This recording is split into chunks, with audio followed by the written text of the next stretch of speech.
ጦር አመፀ፣ አልዋጋም አለ። በመጨረሻም ማንም ያላሰበው ሆነ።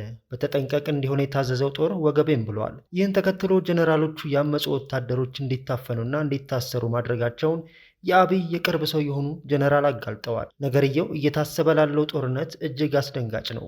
ወዲህ ደግሞ ጀነራል ጻድቃን የጦርነት እቅድ ነድፈው ለጠቅላዩ ማቅረባቸውን የሚገልጽ መረጃ ወጥቷል። ጀነራሉ ለአብይ ባቀረቡት የውጊያ ንድፍ ላይ ከኮር በላይ ያለው አመራር ከተመታ ጨዋታው ያበቃል ማለታቸው ተሰምቷል። ታዳምጡታላችሁ። እንደተፈራው ሆነ። ቤተ መንግስቱን ያመሰው ጉድ ተሰማ። ጀነራሎቹ ኮበለሉ። ጦርነቱ በማንኛውም ሰዓት ሊጀመር ይችላል በሚል እየተፈራ ባለበት በዚህ ሰዓት ሁለት ከፍተኛ ጀነራሎችና አንድ ኮሎኔል ጦሩን ከርተው መኮብለላቸው ታውቋል። ጉዳዩ እጅግ አስደንጋጭና አነጋጋሪ ሲሆን ከመቀሌ መግለጫ ይሰጣል በሚልም እየተጠበቀ ነው። አብይ የፈሩት ደርሷል። አራስ ነብርም ሆነዋል። ትሰሙታላችሁ። የፋኖ ኃይሎችን ሰሞነኛ አደገኛ እንቅስቃሴ በተመለከተ በባህር ዳር ጥብቅ ወታደራዊ ስብሰባ መደረጉ ታወቀ። ጀነራል መሐመድ ተሰማ በመሩት በዚህ ስብሰባ የክልሉ ከፍተኛ ባለስልጣናት ተገኝተዋል። በስብሰባው ሻዕቢያ፣ ህወሓትና ፋኖ ተቀዳጅተው እየወጉን ነው የሚል ክስ የተሰማ ሲሆን ጀነራል መሐመድ የፋኖ መሪዎች ኃይላቸውን መምራት እንዳይችሉ አደረግናቸው፣ የፋኖ የተኩስ አቁሙ ተነጥቋል፣ የሎጂስቲክ ድጋፉን አድርቀኗል የሚል ሪፖርት አቅርበዋል። በዘገባችን አካተነዋል። አክብሮታዊ ሰላምታችን በያላችሁበት የዓለም ዳርቻ ይሁን። የተወደዳችሁ የአዲስ ፖስት ቻናል ቤተሰቦች ለአሁን የተደመጡ ሰበርና ወቅታዊ መረጃዎችን አጠናክረናል።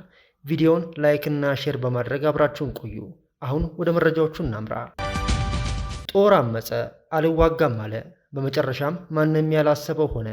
በተጠንቀቅ እንዲሆን የታዘዘው ጦር ወገቤን ብሏል። ይህን ተከትሎ ጀነራሎቹ ያመፁ ወታደሮች እንዲታፈኑና እንዲታሰሩ ማድረጋቸውን የአብይ የቅርብ ሰው የሆኑ ጀነራል አጋልጠዋል። ነገርየው እየታሰበ ላለው ጦርነት እጅግ አስደንጋጭ ነው። ወዲህ ደግሞ ጀነራል ጻድቃን የጦርነት እቅድ ነድፈው ለጠቅላዩ ማቅረባቸውን የሚገልጽ መረጃ ወጥቷል። ጀነራሉ ለአብይ ባቀረቡት የውጊያ ንድፍ ላይ ከኮር በላይ ያለው አመራር ከተመታ ጨዋታው ያበቃል ማለታቸው ተሰምተዋል። የህወሓት ጀነራሎች ጉር ተሰርተዋል። ያመኑት ተስፋ ጉም ሆኖ እየተነነ ነው። ይዋጋልናል ያሉት ታጣቂ ኃይል እያፈገፈገ ነው። ለጥቂት የስልጣን ጥመኞች ህይወታችንን አንከፍልም ብለዋል። ስለዚህ ጉዳይ የ4 ኪሎ ቀኝ እጅ የሆኑት ጀነራል ጻድቃን ገብረትንሳኤ አስደንጋጩን መረጃ ይፋ አድርገውታል።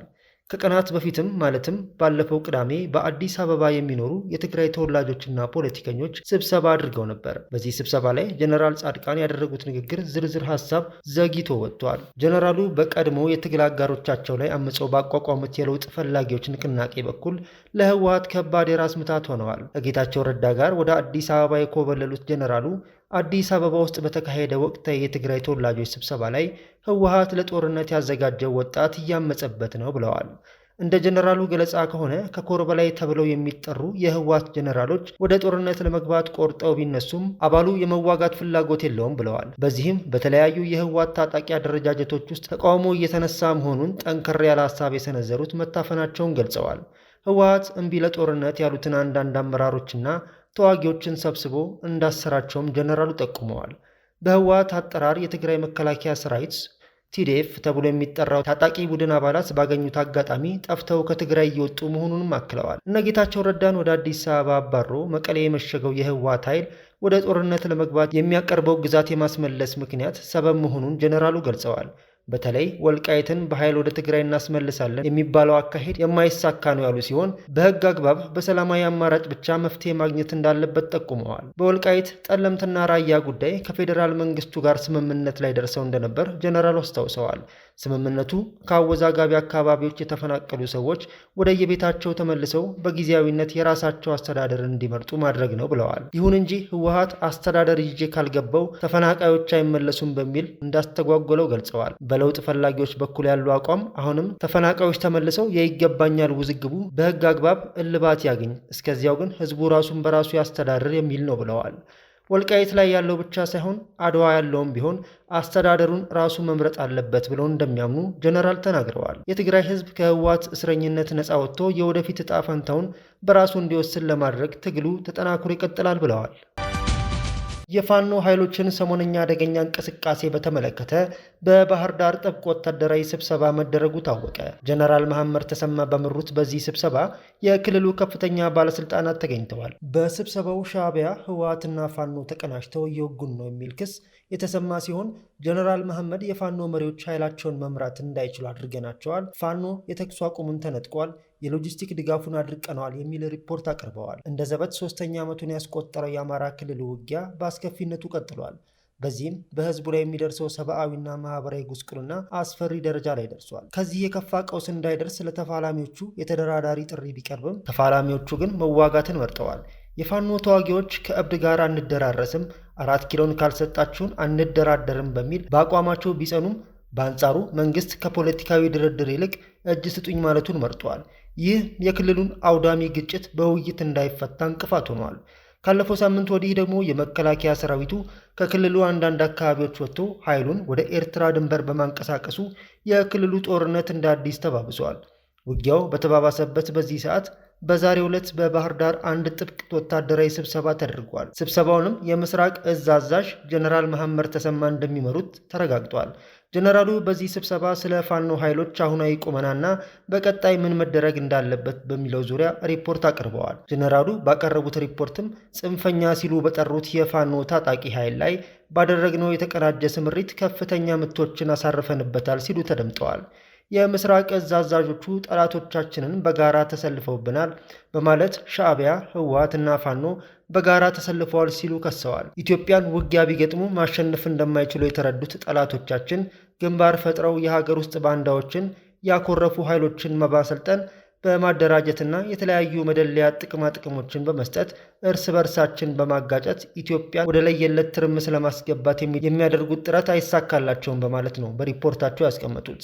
ጀነራሉ ቀጥለውም በጸጥታ ግብረ ኃይሉ ዕቅድ መሰረት ባደረግነው የተቀዳጀ ስምሪት በጽንፈኛው ላይ ከፍተኛ ምቶችን አሳርፈንበታል ነው ያሉት።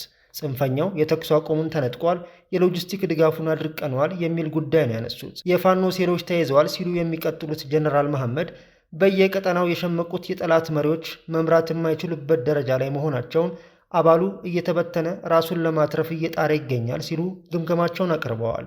በዚህ ወታደራዊ ስብሰባ ላይ ሌላው የተነሳው ጉዳይ የመከላከያ ቀጣይ ስምሪት የተመለከተው ነው። ካለፈው ሳምንት አንስቶ መከላከያ ሰራዊቱ ከአማራ ክልል አንዳንድ ከተሞች በመውጣት ወደ ትግራይ አዋሳኝና ኤርትራ ድንበሮች መጓዙ በስፋት መዘገቡ ይታወሳል። ይህን ተከትሎም በሰሜን ኢትዮጵያ አዲስ ጦርነት ሊቀሰቀስ የመቻሉ ዕድል ሰፍቷል። በዚህ ስብሰባም መከላከያ ወደ ሌሎች ስምሪቶች እንደሚያመራ ፍንጭ ተሰጥቷል። ጀነራል መሐመድ በስብሰባው የክልሉ ጸጥታ ኃይል ሰራዊቱ ቀጣይ በሚሰማራባቸው የግዳጅ ቀጠናዎች ምቹ ሁኔታን በመፍጠር አስፈላጊውን ድጋፍ እንደሚያደርግ ማሳሰባቸው ተሰምቷል። እንደተፈራው ሆነ። ቤተ መንግስቱን ያመሰው ጉር ተሰማ። ጀነራሎቹ ኮበለሉ። ጦርነቱ በማንኛውም ሰዓት ሊጀመር ይችላል በሚል እየተፈራ ባለበት በዚህ ሰዓት 2 ከፍተኛ ጀነራሎችና 1 ኮሎኔል ጦሩን ከርተው መኮብለላቸው ታውቋል። ጉዳዩ እጅግ አስደንጋጭና አነጋጋሪ ሲሆን ከመቀሌ መግለጫ ይሰጣል በሚልም እየተጠበቀ ነው። አብይ የፈሩት ደርሷል። አራስ ነብርም ሆነዋል። የመቀሌው የቁም እስረኛ ጀነራል በሌሊት ከአሳሪያቸው ከህወሓት ጦር አመራሮች አምልጠው አዲስ አበባ መግባታቸው ተሰምቷል። ጀነራሉ አዘናግተው ወደ አዲስ አበባ የገቡት ህወሓት 51ኛ ምስረታ ቀኑን በማክበር ሽር ጉድ ላይ በዋለበት ትላንት የካቲት 11 2018 ዓ.ም ነው ተብሏል። ከጀነራሉ ጉዑሽ በተጨማሪ 2 ከፍተኛ የህወሓት ወታደራዊ አመራሮች አዲስ አበባ መግባታቸውን ተረጋግጧል። ከቁም እስረኛው ጀነራል ጋር አዲስ አበባ የገቡት ጀነራል ከበደ ፍቃዱና ኮሎኔል ንጉሱ ወይም ወለጋው ናቸው ተብሏል። ለቀናት ባልታወቀ ቦታ ከታሰሩ በኋላ ተለቀው በቤታቸው የቁም እስረኛ የነበሩት ጀነራል ጉዑሽ ገብረ ያመለጡት ከመቀሌ ሸሽተው ወደ አዲስ አበባ በከተሙት በነ ጌታቸው ረዳ ትብብር መሆኑ ታውቋል። ጀነራሉ የጌታቸው ረዳ ቡድን ደጋፊ ከሆነ ጥቂት የህወሓት ከፍተኛ ወታደራዊ አመራሮች መካከል አንዱ ሲሆን በታሰረበት ወቅት እንዲለቀቅ የጌታቸው ረዳ ቡድን ከፍተኛ ጫና ሲያደርግ ነበር። ራሳቸው ጌታቸው ረዳ የጀነራሉን መታሰር አስመልክቶ በወቅቱ ባስተላለፉት መልእክት ያሰራቸው ኃይል እንዲለቃቸው መጠየቃቸው ይታወሳል። ጀነራሉ ባሰሯቸው የህወሓት ሰዎች ላይ በሚዲያ ከፍተኛ ጫና ከተፈጠረ በኋላ ፍርድ ቤት ቀርበው በዋስ ተፈተዋል ቢባልም የቁም እስረኛ መሆናቸው ሲነገር ነበር። ከቁም እስር ያመለጡት ጀነራል ጉዑሽ በኢትዮ ኤርትራ ድንበር ላይ የሰፈረውን የህወሓት አርሚ 15 ሲመሩ ነበር።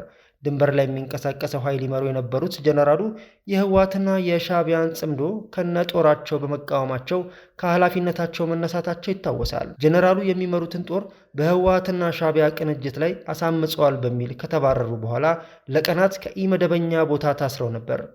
ህወሓት በፈጸመው ድርጊት ተቃውሞ ሲበረታበት ጀነራሉን ከተያዙበት ቦታ አውጥቶ የቁም እስረኛ አድርጓቸው የነበረ ሲሆን እንደ ጀነራል ጻድቃን ወደ አዲስ አበባ ኮብልለዋል። የህወሓትና የሻዕቢያ ግንኙነትን በመቃወማቸው ከአዛዥነታቸው የተሰናበቱት ጀነራል ጉዑሽ ህወሓትን አጥብቆ የሚኮንነው ወታደራዊ ቡድን አካል ናቸው።